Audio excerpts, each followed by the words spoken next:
Hello and welcome to Financial Aid 101. So we're going to be going over the basics of financial aid and how it can support your journey in higher education here at Jessup.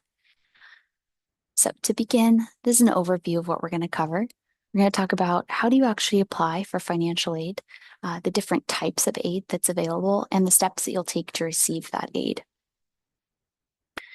Now, for the overall process, it can be kind of grouped into these 4 basic steps.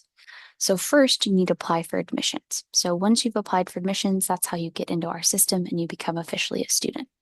Now, the next 3 steps, you actually will complete every year that you're in college. And you can apply for financial aid every year. It's not just your first freshman year. So once you've applied for admissions, the second step is to complete the FAFSA application, which we'll get more into detail about what that is here in a little bit. After you've done a FAFSA, and of course you are an admitted student, then you'll receive a financial aid offer or award letter. And this is going to show you everything that you're eligible for. Now, even after you've received that award letter, there's the additional step where you can continue to apply for scholarships.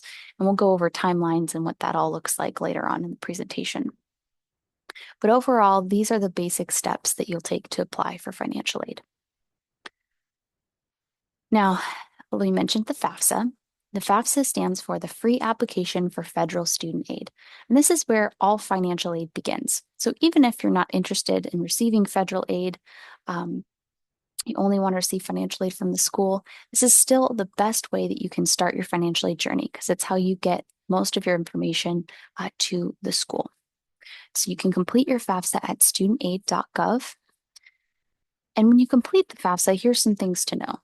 So October 1st is when it becomes available every year. Now this year, it was a little bit delayed, but it is available now for the 25-26. So if you're planning to come this fall, you actually can go and submit this right now. Now, in order for us to get your FAFSA, we have to know you want to come to our school. So you'll need to add our school code, which is right here, 001281 for Jessup. You can also just search for us there, and they have a tool to pull us up. The other thing you're going to need is something called an FSA ID or a Federal Student Aid ID. This is how they'll verify your identity. You're actually going to keep that FSA ID every year you're in school. It's like the username and password that you're going to use to access your FAFSA every year. And we'll talk a little bit more about some of the requirements of the FSA ID on the next slide. The other thing you'll need is prior year tax information, which basically means taxes from 2 years ago. So for example, the 25-26 FAFSA uses the 2023 tax return. And this is because it allows you to fill out the FAFSA sooner because it's using it from so long ago. Even though that seems weird, it is what you need to provide. Now, some families, there's lots changed in the last 2 years. That's totally normal. So if you've had a change in circumstances, just let us know. You still need to fill it out with your 2023 information, but just give us a heads up and we'll go ahead and work with you for next steps on getting that updated. Now, some other pro tips when you're doing FAFSA this year. Keep in mind that the student completes their section first. So you actually are going to complete your section if you're the student and you'll be done, but that doesn't mean your FAFSA is done.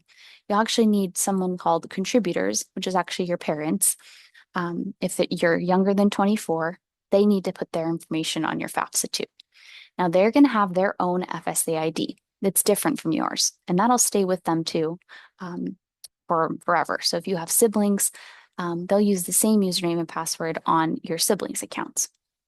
Now, when you're going through FAFSA, you want to read the questions and definitions carefully. Make sure you understand what they're asking. What's great is they do have little definitions on the side. So if you're not sure if you're dependent or independent, what your family size is, there'll be question marks throughout the application you can hover on and it'll help you. You can also let us know and we can help clarify what it is they're asking. Some documents you want to have on hand is a tax return and your bank account information, if you have investments, child support records, that kind of thing. Anything along those lines you want to have ready to make sure that the information's correct on your application. When you're done, you want to make sure you carefully review everything and you'll sign and submit your section. Once you've completed your section, your contributor will be notified as well. Once they've finished theirs, you'll receive a notice. So that's FAFSA. So going back to our original steps, you've applied for admissions, you've finished your FAFSA, So now you should find out what aid you're eligible for. But what kind of aid are you going to receive? So that's our next section. So there are a couple of different types of financial aid. Financial aid is a big umbrella term. So there's grants, there's institutional aid, there's loans, scholarships, and student employment. So first we'll talk about the free money, which is scholarships and grants. So grants are kind of like a scholarship from the government. So there's federal Pell Grant and there's state grants. So in California, that's the Cal Grant. This is money you don't have to pay back. You apply for it just by doing FAFSA. Now there's other kinds of gift aid or free aid. There's VA benefits if you qualify for that for you or your parents. And there's outside scholarships. And then there's institutional aid. So these can be a variety of options, and Jessup has many different kinds. There's need-based grants that we offer. We have academic merit scholarships. There's athletic scholarships, donor designated, which is meaning we have donors that have given money to go to students, and plenty of others. So a couple examples, here's our institutional aid academic scholarships. So if you have a GPA in any of these categories, you automatically get the scholarship you see listed on the side. This is based on your scholarship when you get admitted, or your GPA when you get admitted, and this is automatically on your account. All you have to do is apply for admissions and have a FAFSA submitted, and this is going to get processed. Now, I've included below a couple of our other institutional aid options. So we have a high school partners award, there's a church partnership grant, so ministry worker grant if you work in ministry or your family does. There's a Scholar Showcase Award available if you've applied for Scholar Showcase. So there's lots of different options. Okay, so that's scholarships and grants, just an overview. Now, the next type of financial aid is loans. Now, this is money that you borrow, and there's a couple of different options. So federal direct student loans are from the federal government. Now, there's two kinds as a student you can borrow, subsidized and unsubsidized. Now, the difference between the two is in the name. Subsidized loans have the interest paid for you by the government. The government is subsidizing it. So a subsidized loan, when you borrow, let's say $5,000, when you graduate, you still only owe $5,000. It wasn't gathering interest. Now, after you graduate, then it starts to gather. An unsubsidized loan does gather interest while you're in school. So if you borrow $5,000, it's going to be a little bit higher once you graduate because interest has been gathering on it. Now, for any student loan, you are not required to start repaying until you graduate. Now, that's for both types. Another type of federal direct loan is a Parent Plus loan. This is where your parents borrow a loan on your behalf. And you can visit studentaid.gov and find out more about these options too. Now, there also are alternative private loans. So these are loans from third-party companies that you can borrow if you're needing some additional support. Now, I know loans can be scary, but they can also be a means to an end. If you're being reasonable in how you borrow and making sure you're only borrowing what you need, they can be really helpful in leveraging opportunities if you're combining them with scholarships and grants as well. The last part of financial aid that we'll talk about is student employment. So student employment is an opportunity where you get to work on campus, and it's an amazing opportunity. Students often miss out on their first year because they don't know it's an option. But if you work on campus, you often get a flexible schedule because they work around your classes every semester. You get to save up for school and build workplace skills. It also increases how much you get to engage with other students and staff on campus. It's a really, really positive experience. Again, you're saving money, but you're also building relevant career skills for the future as well. It's a really great option, and Jessup has plenty of opportunities for students to work on campus. Now, going back again to our overall process of how to apply for financial aid, quick review. So we just talked about all the kinds of aid you can get. And again, in order to be eligible for those types of aid, you need to do two things first. Apply for admissions, complete that FAFSA.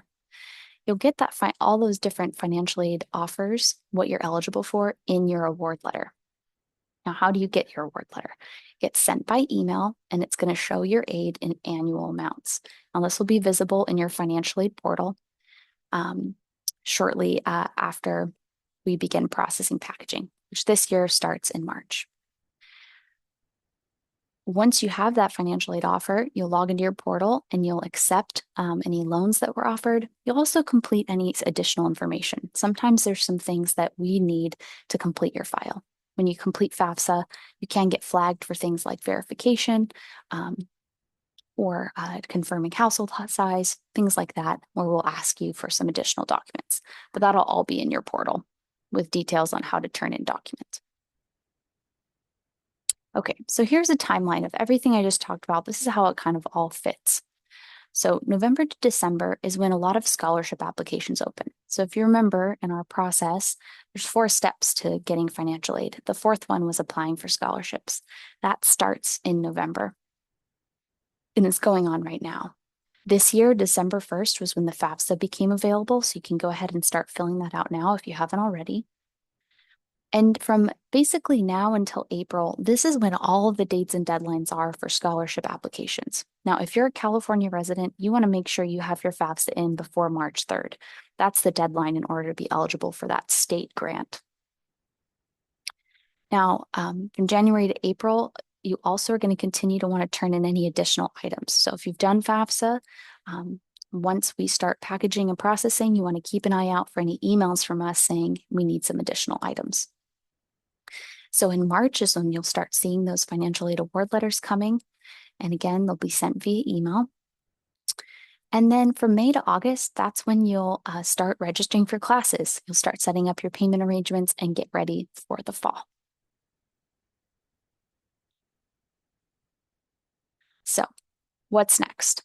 Like we said, the first step was apply for admissions. So if you haven't done that, you want to do that right away. The next step was getting that FAFSA done. If you haven't done that already, you want to go to studentaid.gov and complete that for 25-26. And after that, the final step was applying for scholarships. So a lot of our institutional aid that I showed you, you just need to do the first 2 steps in order to get those. We have some other scholarship opportunities that have some additional applications, like our donor designated scholarships. You can apply for those using the link here. You can also apply for outside scholarships. This is from other companies and institutions. Maybe it's a local bank, maybe a local charity. You can do your own research for this, but we also have a website that lists some other resources where you can see these opportunities. So that was our presentation. We're here to help support your journey through all 4 years of school, not just the first year. So please let us know what questions you have. You can email us at financialservices@jessup.edu or give us a call. We'd love to help support you with your questions. Thank you.